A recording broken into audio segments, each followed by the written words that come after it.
I woke up choking on sand, the sun searing my face like a branding iron. My throat was raw, screaming Lauren's name into the wind, but the only answer was the crash of waves on this godforsaken beach. Her flip-flops, her sunscreen gone. Just me, sprawled on a volcanic shore, head throbbing from last night's rum. How did I get here? Let me tell you. It was supposed to be our honeymoon, a week of bliss after a whirlwind wedding. I'd saved every dime from my warehouse job to give her paradise. But now, I stumbled to my feet, squinting at the horizon. No ship, no her, just a speck of an island called Tavuni, barely a dot on the map. I'd picked it for the romance, remote, rugged, a Pacific hideaway. Dumb move. My sketchbook was still in my bag, a habit from my grandfather, who'd doodle to calm his nerves. I'd sketched Lauren last night, her smile tight, distracted. I should have seen it. The beach stretched empty except for a few palms and a fisherman's shack in the distance. My gut twisted. She wouldn't just wander off. I bolted toward our campsite, kicking up black sand, heart hammering. Her bag wasn't there. Not a trace. I yanked my phone from my pocket. Half battery. No signal. I dialed anyway, her number first. Straight to voicemail. Lauren, where are you? I rasped, voice cracking. Nothing. Then I scrolled to Mike, our guide. He'd been weirdly quiet yesterday, avoiding my eyes. Call failed. I tried again, same. My hands shook as I shoved the phone back, scanning the dunes. She couldn't have left without me. Could she? I sprinted to my duffel, ripping it open. My wallet gone. Passport gone. Charger gone. Just my sketchbook and a crumpled shirt. A cold sweat hit me. This wasn't an accident. I sank to my knees, staring at the empty bag, the truth clawing up my spine. She didn't wander off. She left me here. On purpose. Rewind a week. We're on a cruise ship slicing through the Pacific. Honeymoon vibes dialed to 11. Lauren's in a sundress, sipping a Mai Tai, but her eyes keep darting away from me. I chalked it up to nerves. She'd been jittery since the wedding. You okay, babe? I'd asked, sketching her profile on a napkin. She'd flashed a smile, too quick, and said, just tired. I bought it. Shouldn't have. There was this guy, Greg, always lurking, some friend of her cousin's, she'd said. He'd joined us for drinks once, smirking like he knew something I didn't. I'd ignored the itch in my brain, the way he leaned too close when he talked to her. Love makes you blind, right? Fast forward to Tavuni. Mike, our guide, dropped us off with a lazy wave, promising to return in 3 days. Lauren had insisted on this spot, secluded, romantic. I'd grinned like a fool, sketching the jagged cliffs while she unpacked. But that night, she'd barely touched her food, staring at the fire. What's wrong? I'd pressed. Nothing. She'd snapped, then softened it with a kiss. I let it go. Big mistake. Now back on that beach, her absence hit like a freight train. I stumbled toward the fisherman's shack, yelling, hey, anyone seen a woman, blonde, about this tall? A woman with weathered skin glanced up from her net. Kalia. I'd learn later. She squinted, shook her head. No English. I'm on Lauren's ponytail, her bag. Nothing. My phone buzzed, low battery warning. I dialed my buddy Chris, a lifeline. Chris, it's Daniel. Lauren's gone. I'm stuck on some island, static. Tavuni, I shouted, but the screen went black. Dead. I cursed, hurling a rock into the surf. No charger. No way to call again. The fisherman woman watched me, wary. I pointed at her boat, tiny, weathered. Can you get me out? She frowned, gestured at the horizon. No boats came here often. Weeks, maybe. My stomach sank. I was alone, trapped. And Lauren? She wasn't lost. She planned this. Tavuni wasn't paradise anymore. It was a prison. Volcanic rock jutted from the sand like broken teeth, and the air stank of sulfur from some hidden vent. Only a dozen locals lived here, fishing and trading, their language a tangle of sounds I couldn't crack. No phones, no docks, just a speck in the Pacific forgotten by the world. I'd picked it for the solitude. Now it might bury me. That first day, I paced the shore, sketching in my head to stay sane. Grandpa's trick when life got heavy. Lauren's face kept creeping in, her tight smiles, her excuses. I missed it all. Back on the cruise, she'd spent hours napping in our cabin while I explored the deck. Greg had been there too, always nearby, laughing too loud. I'd figured he was just a tag-along. Wrong. Now, with my phone dead and my stuff gone, I pieced it together. She didn't get kidnapped. She ran. But why? I trudged back to Kalia, the fisherwoman who was gutting a fish with a rusted knife. Boat, I begged, pointing offshore. She sighed, muttered something, then held up 3 fingers. 3 weeks? My chest tightened. I couldn't wait that long. I scanned her shack. Nets, a paddle, no radio.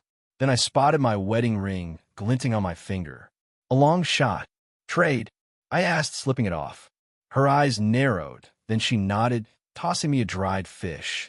It wasn't escape, but it was survival. I chewed the salty meat, plotting. Mike had to be in on it, his silence, his vanishing act. Lauren must have paid him. With my money.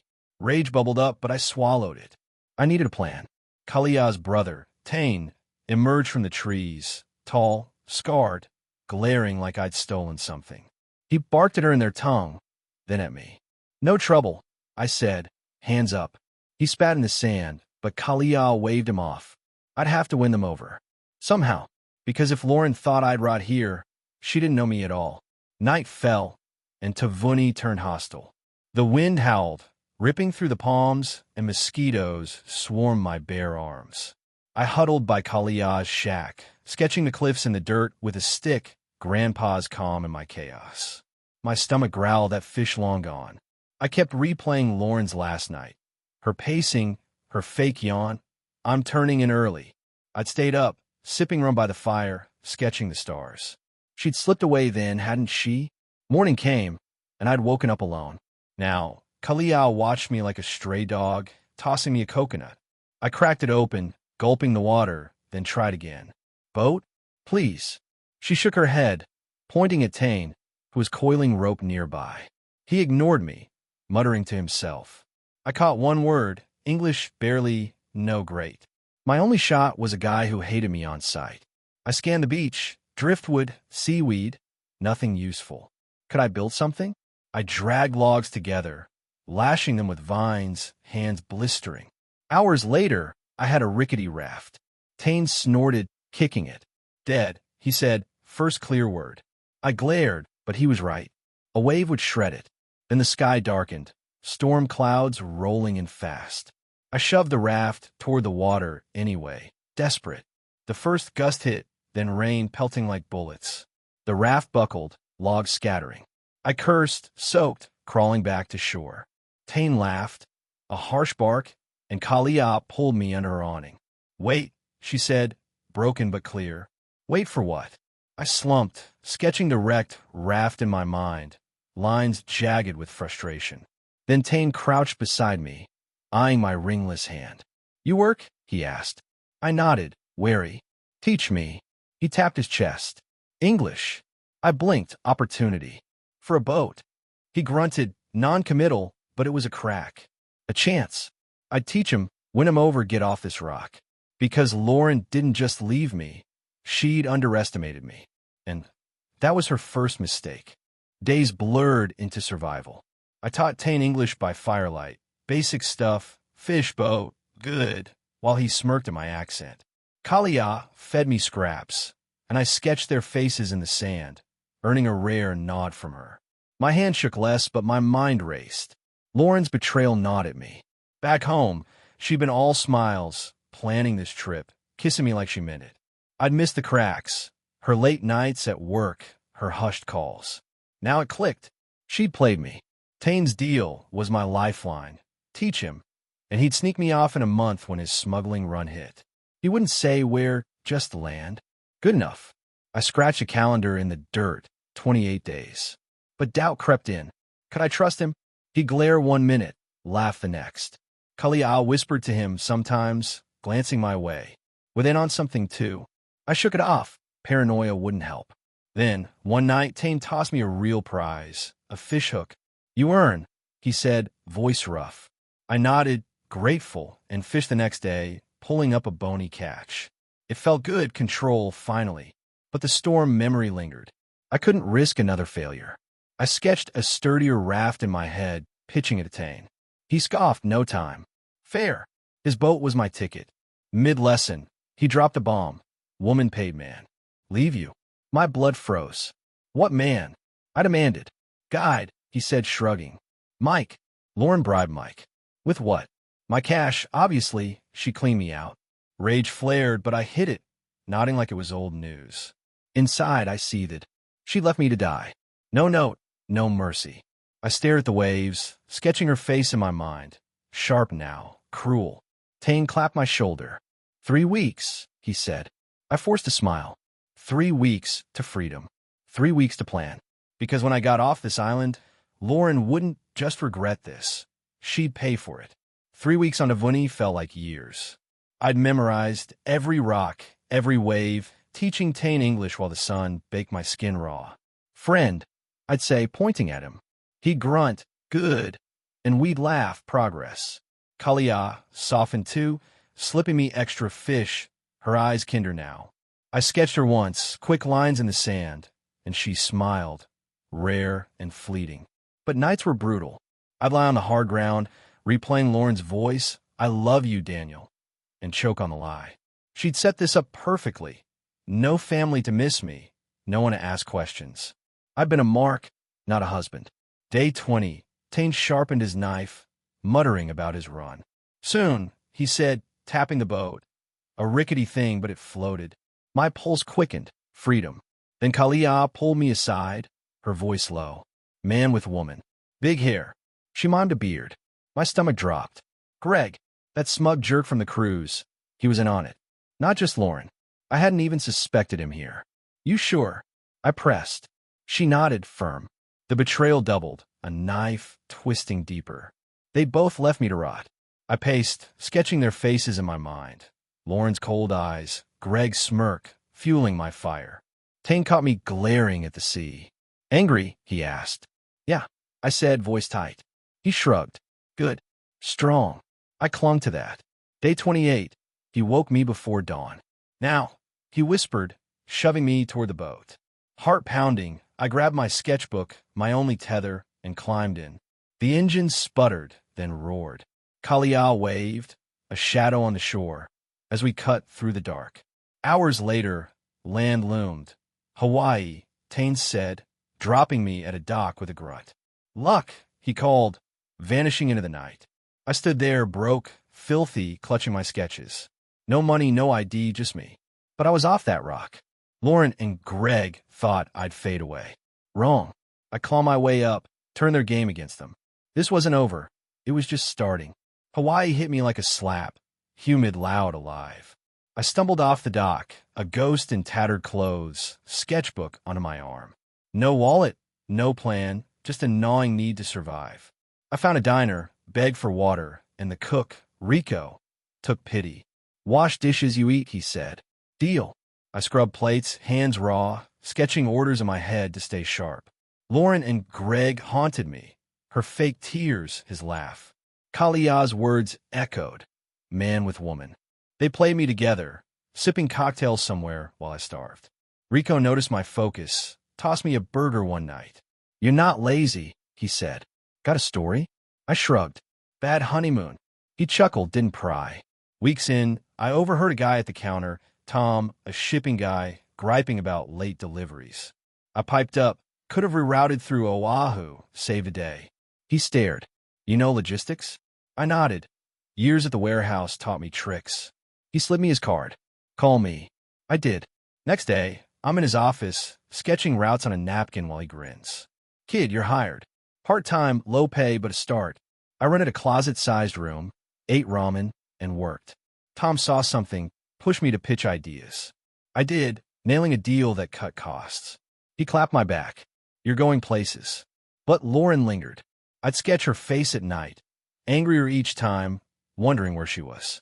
Then, a year in, Tom's buddy, a venture guy, heard me spin a story about outsmarting storms at sea.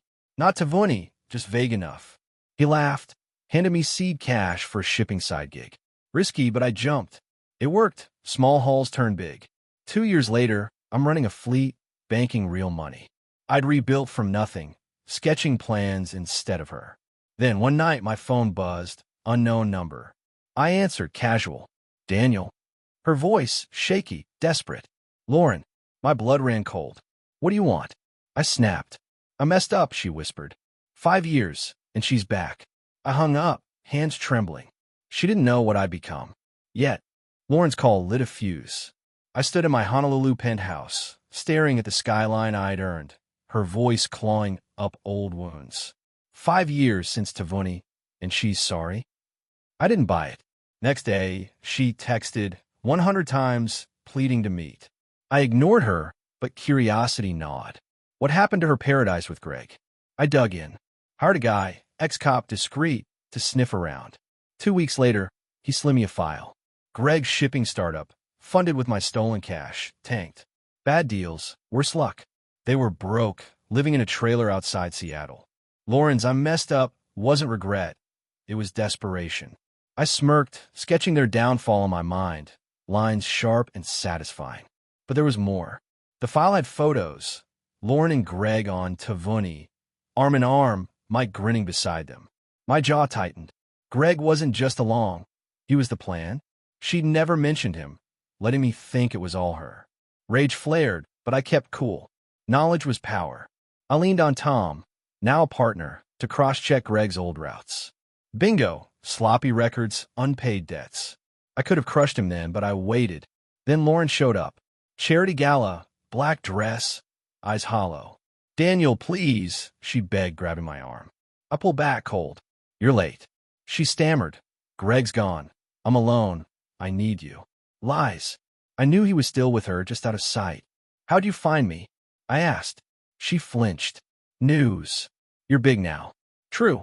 I made waves, literally. My fleet was gold. She wasn't. I let her ramble, sob stories, excuses, while I watched her squirm. "You left me to die," I said, voice low.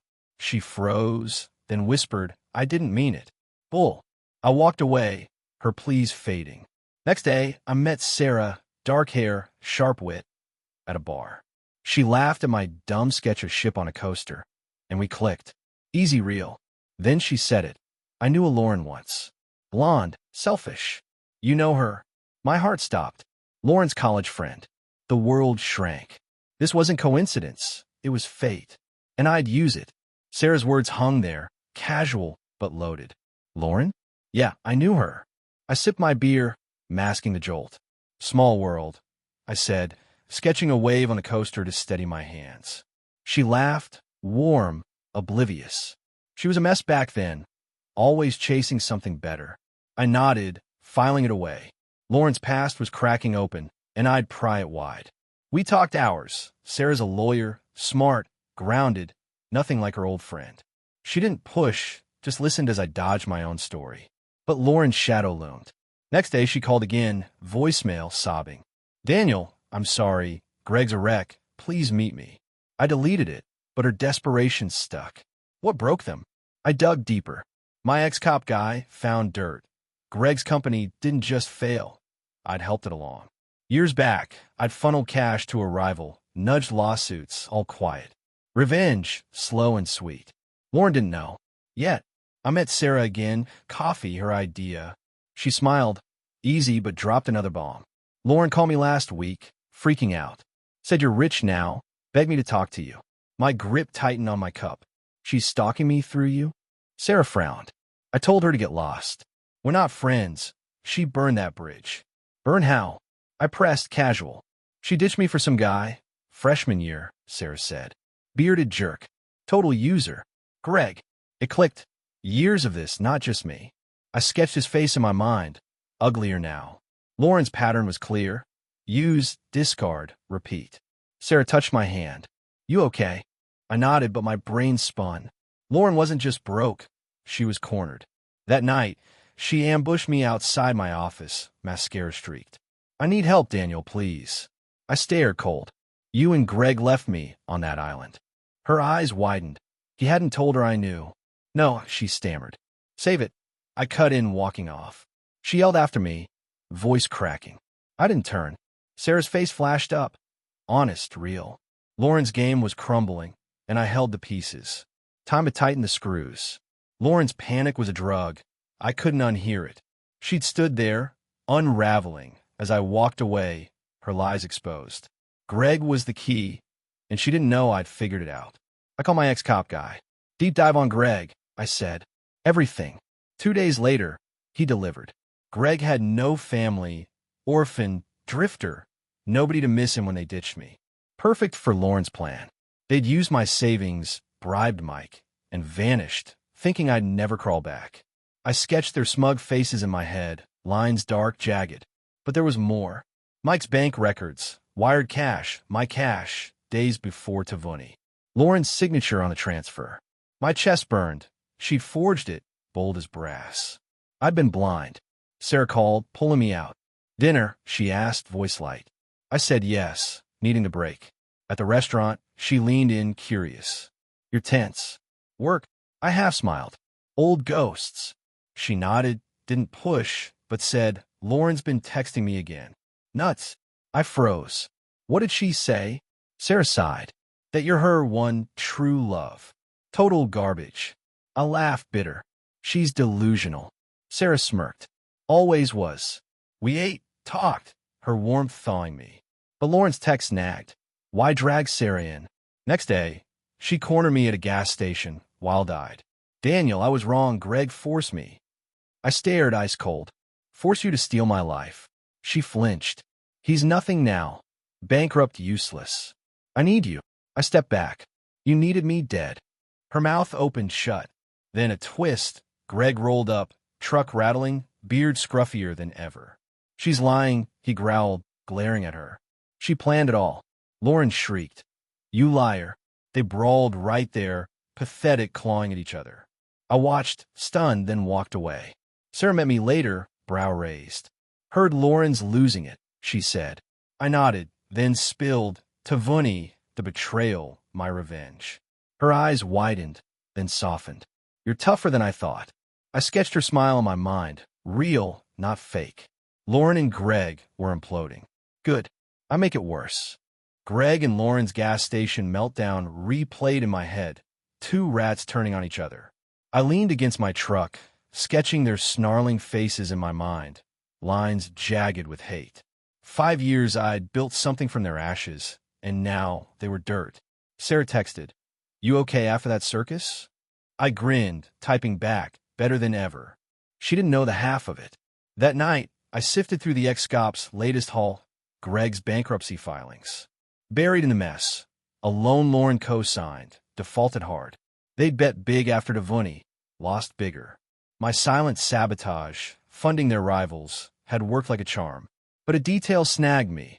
A hospital bill, Lauren's name, 2 years back. Miscarriage? My gut twisted. Was it real? I called Sarah, casual. Ever hear Lauren talk about kids? She paused. Once. Said she'd lost something precious. I figured it was a sob story. Maybe. Maybe not. Next day, Lauren banged on my door, hair wild, voice shrill. Daniel, I need you to listen. I blocked her, stone-faced. You've got nothing I want.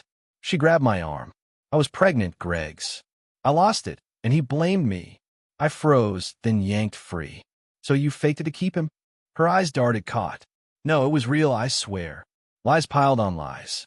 I shoved past her, but she screamed, You owe me forgiveness. I spun. I owe you nothing. She crumpled, sobbing. I didn't care.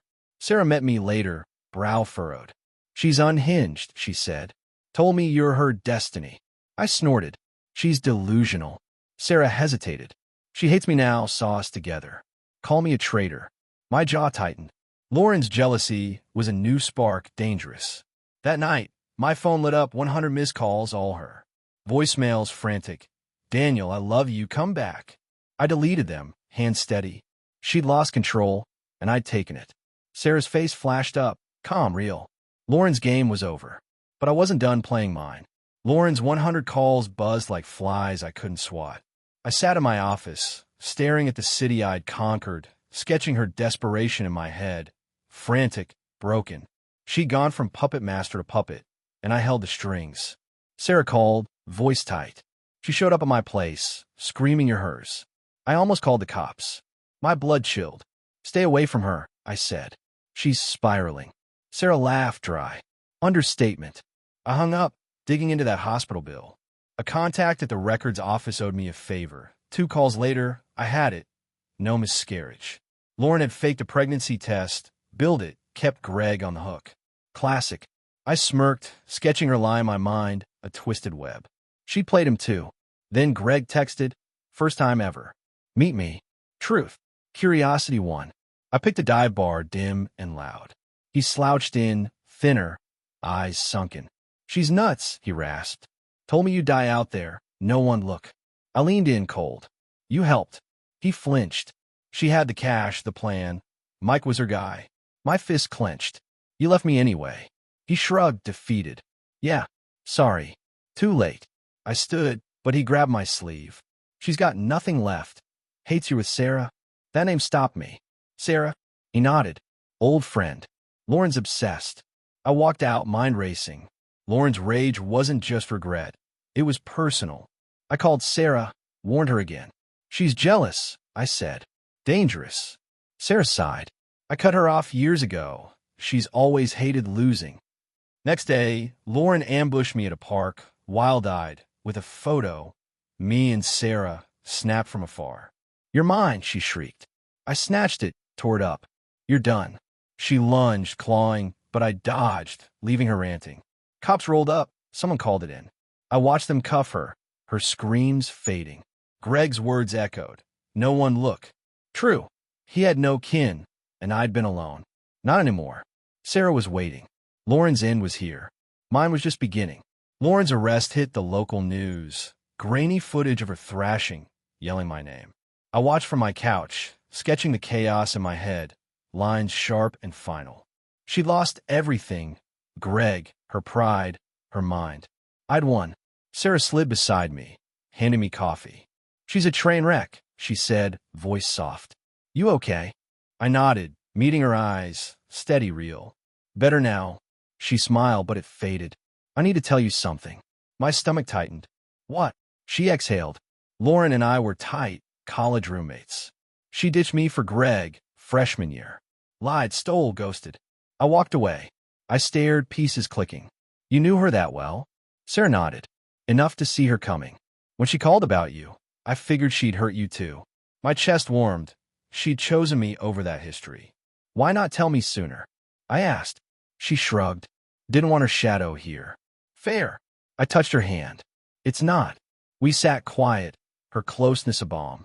But Lauren's photo nagged, her stalking me and Sarah. I'd underestimated her obsession. Next day, Greg called from a burner. She's out on bail, he croaked. Blames me, you, her. Watch out. I hung up tense. That night, Sarah cooked. Pasta, simple good. We laughed, easy, but a crash outside stopped us. I peeked, Lauren, smashing my mailbox with a rock, shrieking, You stole my life. Sarah gasped. I dialed 911, calm. She's back. Cops hauled her off again, her glare burning through me. Sarah shook her head. She's gone off the deep end. I nodded, but doubt crept in. How far would she go? Later, Sarah dug up an old letter Lauren sent her, post-college. Begging forgiveness, she said, tossing it. Never meant it. I skimmed it, pathetic, manipulative. Same old Lauren. I sketched her words in my mind, a fading echo. Sarah leaned in. You're not her pawn anymore. True. I'd built this wealth, strength her. Lauren's chaos was noise now, not power. But her rage lingered, a loose thread. I cut it soon. Lauren's second arrest didn't stick. Out on bail again, a ghost rattling chains. I beefed up security, cameras humming around my place, sketching escape routes in my head, just in case. Sarah stayed over, her presence steadying me. She's relentless, she muttered, scrolling news on her phone. Like a bad movie. I laughed sharp. She's the villain. But villains don't quit. Greg called next morning, voice slurred. She's got a plan. Watch her back. I pressed, what plan? He hung up, coward as ever. My ex-cop guy tracked her. She'd rented a car, circling my haunts. Stalking. I told Sarah, who frowned. She's unhinged, Daniel. Dangerous. I nodded, but I'd faced worse on Tavuni. Then a bombshell. My guy found a voicemail Lauren left Greg, recovered from his trash phone. If I can't have Daniel, no one will. My skin crawled. Sarah's eyes widened when I played it. She's lost it, she whispered. I agreed, but anger flared. She didn't get to threaten this. That night, Lauren struck. Fire alarms blared. My warehouse torched. I raced there, smoke thick, flames licking my empire. Cops found gas cans, her prints. She'd fled. I stood, gutted, watching firefighters battle my past. Sarah grabbed my arm. "You're still here," she said, fierce. True, I'd rebuild. Next day, Greg surfaced, wrecked. She told me she'd burn you out. Thought I'd help. I didn't. I glared. "You're useless." He nodded, broken. "She faked that kid thing, kept me tied to her. I'm done." I walked away, his confession a late gift. Sarah dug deeper. Lauren's college scams, lies to friends, all surfacing now. "She's always been this," Sarah said. "You just saw it last." I sketched her words, a final portrait of Lauren, twisted, small. Cops nabbed her hiding in Greg's trailer, raving. Arson, stalking, jail this time, no bail. I exhaled free. Sarah hugged me, warm, real. "She's gone," she said. I nodded, sketching us in my mind, new lines bright. Lauren's fire burned out. Mine roared on. Lauren's arrest stuck, locked up, no more bail, no more calls. I stood on my balcony, Honolulu glittering below, sketching the skyline in my head. Mine earned. The warehouse fire stung, but insurance covered it, and I'd rebuild stronger. Sarah leaned beside me, quiet. "You did it," she said. I smirked. "We did." She didn't know everything. Not yet. Weeks earlier, I'd spilled the full story. Tavuni, the betrayal, my rise. But not the best part. "I've got a confession," I said, turning. Her brow lifted. "Yeah." I exhaled. Greg's company didn't just fail, I sank it. Funded lawsuits, poached clients, all from the shadows. Her eyes widened, then she laughed, pure. "You're ruthless." I shrugged. "They deserved it." She nodded, approving. They did. Lauren's face flashed up, wild, broken, the last time I saw her, cuffed and ranting. She thought I'd cave, forgive, fold. Wrong. I'd tracked Greg's every move, turned his greed against him, let her drown in the wreckage. Sarah laced her fingers with mine. "She never saw you coming." I grinned. "Nope." That night, we walked the beach, waves soft, her laugh cutting the dark. She was Lauren's opposite, honest, fierce mind. Back home, my phone buzzed, old voicemail, Lauren's from months ago. "I love you, Daniel." I deleted it, final. Next day, Greg vanished, skipped town, no trace. Good riddance. I met Sarah for lunch, her smile bright. Lauren's lawyer called, offering a deal if I testify for her. I froze. "You're kidding." She smirked, told him to shove it. I laughed loud, free. She'd chosen me, no question. Weeks later, Lauren's trial hit, guilty, years behind bars. I didn't go, didn't need to. She was done. My fleet grew. Sarah moved in, and Tavuni faded, a scar, not a wound. I sketched her once, quick, her face soft beside me. "What's that?" she asked. "Us," I said. She kissed me real. Lauren's 100 calls, her fire, her lies gone. I'd won. Thank you for tuning into this story. We appreciate every single one of you. We'd love to know what part of the world you're watching from right now. Let us know in the comments.